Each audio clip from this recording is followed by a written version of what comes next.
estate-nya tidak terbangun dengan baik. Itu merupakan bagian dari suatu kejahatan terhadap lingkungan.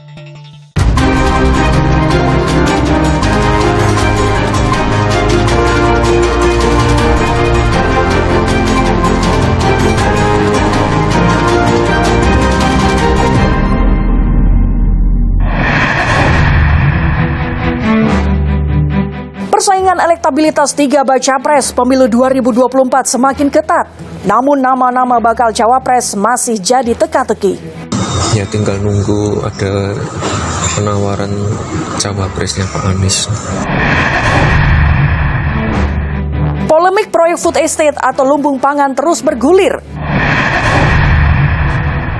Sidang mantan Menkominfo Johnny G. Plate, JPU hadirkan saksi.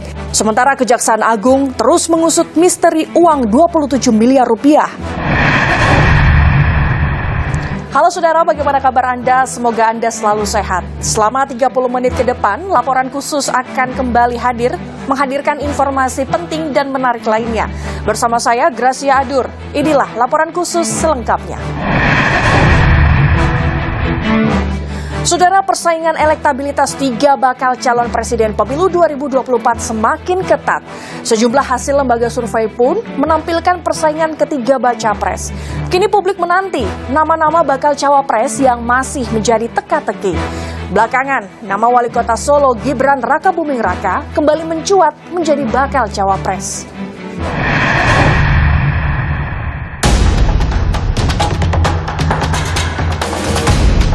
Persaingan elektabilitas 3 bakal calon presiden pemilu 2024 semakin ketat. Sejumlah hasil survei menampilkan persaingan Ganjar Pranowo, Prabowo Subianto, dan Anies Baswedan dalam menarik minat calon pemilih. Seperti Litbang Kompas yang merilis hasil terbaru dari survei yang dilakukan sejak 27 Juli hingga 7 Agustus lalu. Elektabilitas Ganjar Pranowo dan Prabowo Subianto bersaing ketat, sementara Anies Baswedan belum berubah secara signifikan. Dari kategori pilihan responden dengan skema hanya 3 bakal capres, Ganjar Pranowo memperoleh 34,1%, disusul Prabowo Subianto dengan 31,3%, sementara Anies Baswedan memperoleh 19,2%. Ganjar naik karena adanya konsolidasi partai yang tampak semakin jalan ya. Dan kemudian yang juga penting ini masa mengambang, terutama generasi Z yang sempat berpindah ke Prabowo pada saat kasus Piala Dunia U20 kemarin, akhirnya mulai kembali memilih Ganjar. Meski elektabilitas Ganjar Pranowo teratas pada skema banyak calon maupun skema 3 baca pres, namun tak menjamin kemenangan Ganjar jika berhadapan langsung dengan Prabowo Subianto. Dalam simulasi head-to-head Prabowo dan Ganjar, Prabowo Subianto 52,9%, sementara Ganjar Pranowo 47,1%. Simulasi Anies dan Ganjar, Ganjar Pranowo mendapat 60,1%, Anies Baswedan 39,9%. Sedangkan simulasi head-to-head Prabowo dan Anies, Prabowo Subianto 65,2%, Anies Baswedan 34,8%. Survei Litbang Kompas juga mencatat potensi suara pemilih Joko Widodo pada pemilu 2019 lalu mengalir ke bakal baca pres 2024. Pada Agustus 2023, suara pemilih Jokowi yang mengalir ke Prabowo sebesar 36,4%. Sementara suara pemilih Jokowi yang memilih Ganjar mencapai angka 63,6%. Survei Litbang Kompas juga memotret kontestasi wilayah Jawa dan luar Jawa. Untuk wilayah Pulau Jawa, Ganjar dengan 39,6% suara, sementara Prabowo 28,8% dan Anies di 16,7%. Di luar Pulau Jawa, Prabowo dengan persentase 34,7%, sementara Ganjar 27% dan Anies sekitar 22,3%. Survei Litbang Kompas dilakukan secara tatap muka dan melibatkan 1.364 responden di 38 provinsi yang tersebar di 331 desa dan kelurahan di Indonesia dengan margin of error plus minus 2,65%. Survei Litbang Kompas dibiayai secara mandiri oleh Harian Kompas. Tak hanya Litbang Kompas, Indikator Politik Indonesia turut merilis hasil survei terbaru elektabilitas baca pres 2024. Gubernur Jawa Tengah Ganjar Pranowo memperoleh 35,2%, sementara Prabowo dan Anies masing-masing 33,2% dan 23,9%. Namun dalam simulasi head-to-head, Ganjar dan Prabowo bersaing ketat dengan elektabilitas 47,0% untuk Prabowo dan elektabilitas 39,6% untuk Ganjar. Sementara saat berhadapan dengan Anies Baswedan, elektabilitas Prabowo mencapai 51,2%, elektabilitas Anies 33,5%. Sedangkan head-to-head Ganjar dengan Anies, elektabilitas Ganjar 48,3% dan Anies 37,1%. Survei itu secara statistik, terutama peringkat pertama dan kedua, tidak bisa dibedakan. Jadi saya tidak bisa mengatakan Mas Ganjar lebih unggul ketimbang Pak Prabowo, karena selisihnya dalam margin of error 2,4% plus minus. Yang kita bisa simpulkan adalah peringkat Mas Ganjar dan Pak Prabowo itu selisihnya signifikan dengan Mas Anies di peringkat ketiga. Tak hanya baca pres, Litbang Kompas pun memetakan nama-nama tokoh potensial yang jadi bakal calon wakil presiden 2024 mendatang. 3 tokoh dengan elektabilitas teratas, yakni Gubernur Jawa Barat Ridwan Kamil dengan 8,4%, Menparekraf Sandiaga Uno 8,2%, dan Menteri BUMN Erick Thohir dengan elektabilitas 8%. Disusul 2 nama lain, Ketua Umum Partai Demokrat Agus Harimurti Yudhoyono 5,1%, dan Menko Polhukam Mahfud MD 3,7%. Ya, dari dulu juga sama, saya tidak bisa menghindari di survei, dan kalau di Kompas mungkin konsisten, tapi perjodohan politik itu tidak selalu sepenuhnya gimana survei. Saya mengikuti dinamika dan arahan dari partai seperti apa. Sementara itu, Wakil Ketua Umum P3 menilai hasil survei Litbang Kompas sesuai harapan P3, yang berharap Sandiaga Uno jadi bakal calon pendamping Ganjar Pranowo. P3 berkoalisi dengan PDIP, ya cawapresnya Pak Ganjar. Itu kan harapan kami semua juga yang di P3 itu. Kini publik menanti nama-nama bakal cawapres 2024 yang masih menjadi teka-teki. Belakangan, nama wali kota Solo Gibran Rakabuming Raka yang tak lain putra Presiden Jokowi kembali mencuat. Tak hanya digadang-gadang mendampingi Ganjar Pranowo, Gibran juga disebut sebagai bakal cawapres Prabowo Subianto. Menanggapi hal ini, Gibran berkelakar tengah menunggu tawaran menjadi cawapres Anies Baswedan. Ya tinggal nunggu ada penawaran cawapresnya Pak Anies.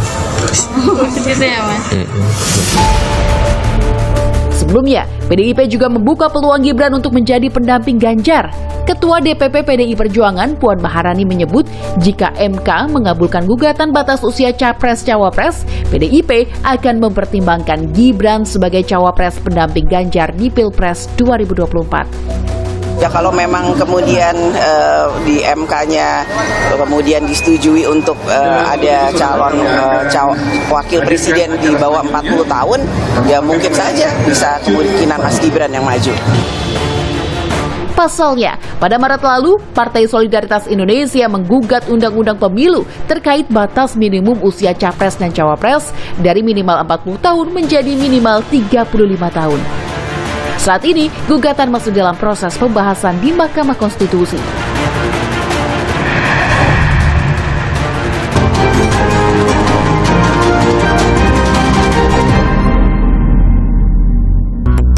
Saudara, polemik proyek food estate atau lumbung pangan terus bergulir. Sekjen PDIP Hasto Kristianto menuding proyek food estate adalah kejahatan lingkungan. Sementara Direktur Eksekutif The Political Literacy menilai kritik itu syarat komoditas politik. Pasalnya, Presiden Jokowi menunjuk Menteri Pertahanan yang juga Ketua Umum Partai Gerindra Prabowo Subianto sebagai pemimpin food estate di Kalimantan Tengah. Kita itu membangun food estate, lumbung pangan itu untuk dalam rangka mengantisipasi krisis pangan. Hati-hati, semua kawasan, semua negara sekarang ini menghadapi yang namanya krisis pangan. Problem-problem di lapangan itu tidak seperti semudah yang kita bayangkan. Jadi semuanya akan diperbaiki. Dan semuanya harus dievaluasi, harus dikoreksi, harus diulang, Kalau kita nggak berani, baru gagal pertama sudah mundur. Sampai kapanpun, lupakan.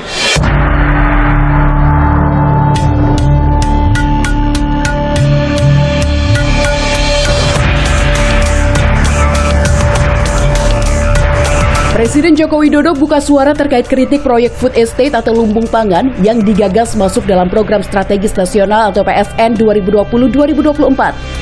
Jokowi menyebut membangun food estate bukan perkara mudah, sebab keberhasilan panen membutuhkan waktu dan baru meningkat pada penanaman ke-6 hingga ke-7. Sebelumnya, Sekretaris Jenderal PDI Perjuangan menuding proyek food estate adalah kejahatan lingkungan. Hal ini dinyatakan Hasto Kristianto ketika dimintai tanggapan soal dugaan aliran dana kejahatan lingkungan masuk ke partai politik untuk pembiayaan pemilu 2024. Maka kami mengapa memberikan suatu catatan yang sangat kuat terkait dengan upaya yang telah dilakukan oleh Presiden Jokowi untuk membangun food estate, tetapi di prakteknya di dalam kebijakan itu ternyata disalahgunakan dan kemudian hutan-hutan malah justru ditebang habis dan food estate-nya tidak terbangun dengan baik. Itu merupakan bagian dari suatu kejahatan terhadap lingkungan. Menanggapi tudingan PDIP, Wakil Ketua Umum Partai Gerindra Budi Satrio Jiwandono menyatakan lahan food estate sudah dikaji Kementerian Lingkungan Hidup dan Kehutanan. Nah, tentang anggapan bahwa ini adalah kejahatan lingkungan, saya kira itu tidak benar. Karena lahan-lahan yang telah disiapkan untuk mewujudkan food estate ini adalah lahan yang memang sudah ada kajiannya, diberikan oleh Kementerian LHK ya, dalam hal yang di Kalimantan Tengah ini adalah izin namanya KHKP, Kawasan Hutan untuk Ketahanan Pangan. Memang izin yang pertama, dan kalau itu sudah keluar dari KLHK itu sudah ada kajian teknisnya. Sementara Direktur Eksekutif The Political Literacy Gun Herianto menilai kritik yang dilontarkan Sekjen PDIP syarat akan komoditas politik belaka. Pasalnya, Presiden Joko Widodo menunjuk Menteri Pertahanan yang juga Ketua Umum Partai Gerindra Prabowo Subianto mengawal program ini.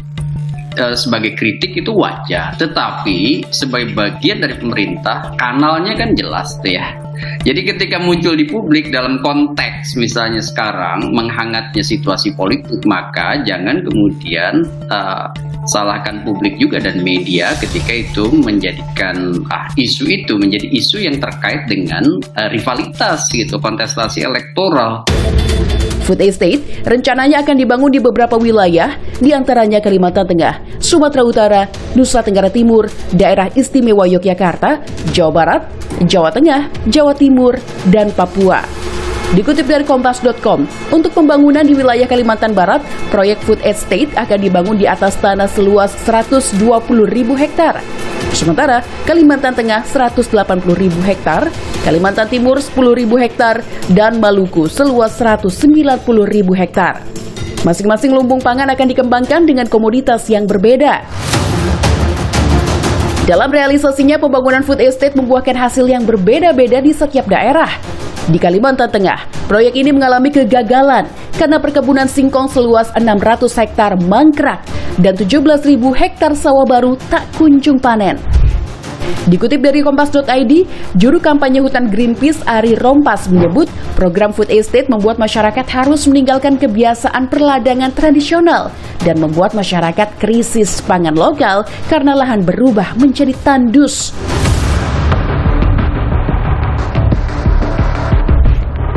Namun, proyek food estate di wilayah Papua justru dinilai berhasil. Seperti di daerah Kerom, 40 hektar lahan komoditi jagung telah menghasilkan 7 ton per hektar. Sementara di Timika, 4,7 juta hektar lahan food estate dapat menghasilkan 40 ton sagu per hektar yang sebagian diekspor dan dikonsumsi sebagai makanan pokok masyarakat Papua. Dikutip dari Kompas.com, Menteri Pertanian Syahrul Yassin Limpo turut menolak jika program food estate dikatakan gagal. Di tengah polemik proyek food estate atau lumbung pangan, pemerintah tetap memasukkan program tersebut ke dalam rancangan anggaran belanja negara atau RAPBN 2024 dan anggaran transformasi ekonomi senilai lebih dari 108 triliun rupiah. Pengamat pertanian Asosiasi Ekonomi Politik Indonesia, Kudori, menjelaskan proyek food estate perlu didesain ulang karena masih menimbulkan sejumlah konflik dalam penerapannya. Salah satu kesimpulan penting dari audit BPK itu adalah food estate itu salah sejak perencanaan. Gitu. Jadi Kalau salah sejak perencanaan, berarti eksekusinya pasti akan salah. Jadi saya kira harus didesain ulang, termasuk memberdayakan, mengoptimalkan lahan-lahan sawah yang sebetulnya sudah ada. Yang itu kalau kita push dengan teknologi yang bagus gitu ya, potensi untuk menaikkan produksi masih sangat ada, 25-30% masih sangat ada.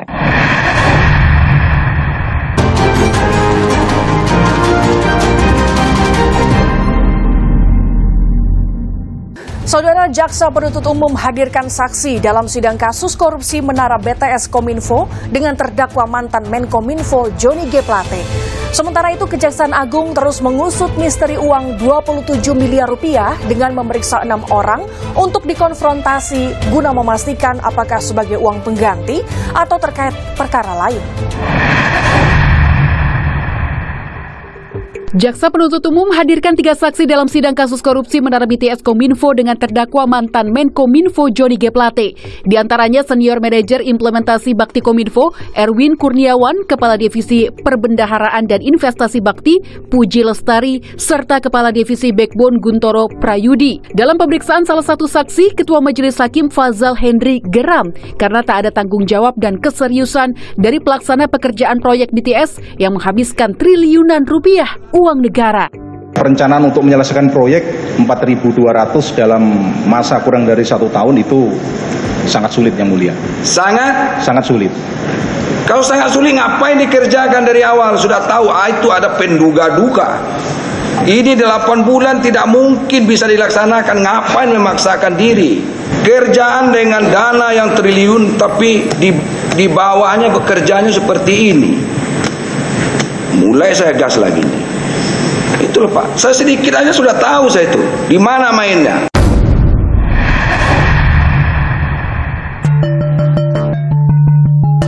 Sementara itu, Kejaksaan Agung terus mengusut asal-usul uang 27 miliar rupiah yang diduga terkait kasus korupsi Menara BTS Kominfo. Jumat lalu, Kejagung memeriksa 6 orang diantaranya terdakwa kasus korupsi Menara BTS Kominfo Irwan Hermawan dan penasihat hukumnya Magdir Ismail. Mereka dikonfrontasi terkait pengembalian uang 27 miliar rupiah. Semua itu nanti kita konfrontasi untuk memperjelas status dari uang 27 miliar atau 1,8 USD. Apakah nanti itu masuk uangnya akan meringankan si IH dalam rangka pengembalian uang pengganti, ya, atau uang yang diterima oleh IH, atau uang yang lain. Ini masih kita dalami semua. Nanti pada saatnya setelah dilakukan konfrontasi dari teman-teman penyidik, maka akan segera kami sampaikan kepada media. Sebelumnya, Magdir Ismail membawa uang 27 miliar itu ke Kejagung pada 13 Juli lalu. Saat itu, Kejagung mengungkap keterangan Magdir Ismail yang menyebut uang 27 miliar rupiah dari sosok berinisial S. Meski demikian, identitas S pun masih misterius. Magdir pun enggan membocorkan asal-muasal uang 27 miliar rupiah yang diberikan untuk kliennya, yaitu Irwan Hermawan. Ada orang yang membantu Irwan, dan bukan langsung dari Irwan, tetapi ini adalah akan menjadi tanggung jawabnya Irwan. Nah, itulah 27 kemarin itu adalah bagian dari uang yang dikembalikan oleh Irwan untuk mengurangi uang pengganti nantinya. Ya.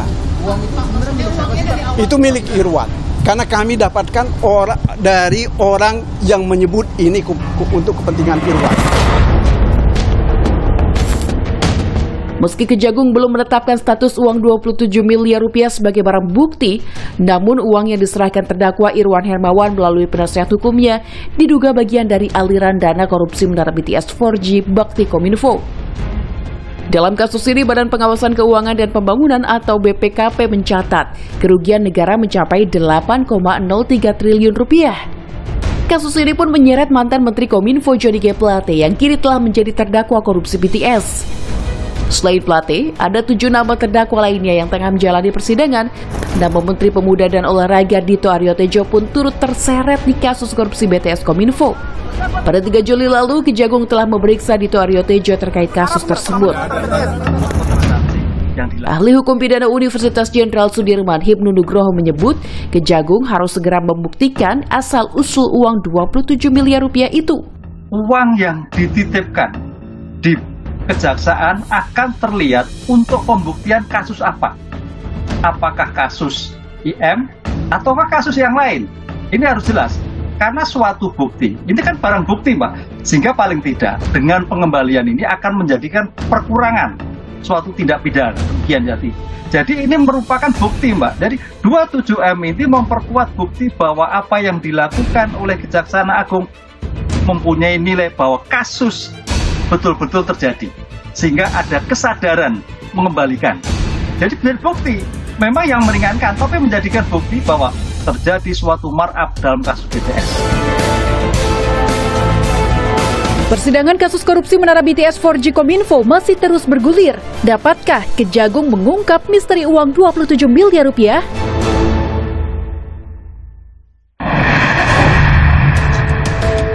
Informasi tadi sekaligus menutup perjumpaan kita. Tetap pantau terus informasi pemilu 2024 hanya di Kompas TV, independen, terpercaya. Saya pamit undur diri, sampai jumpa.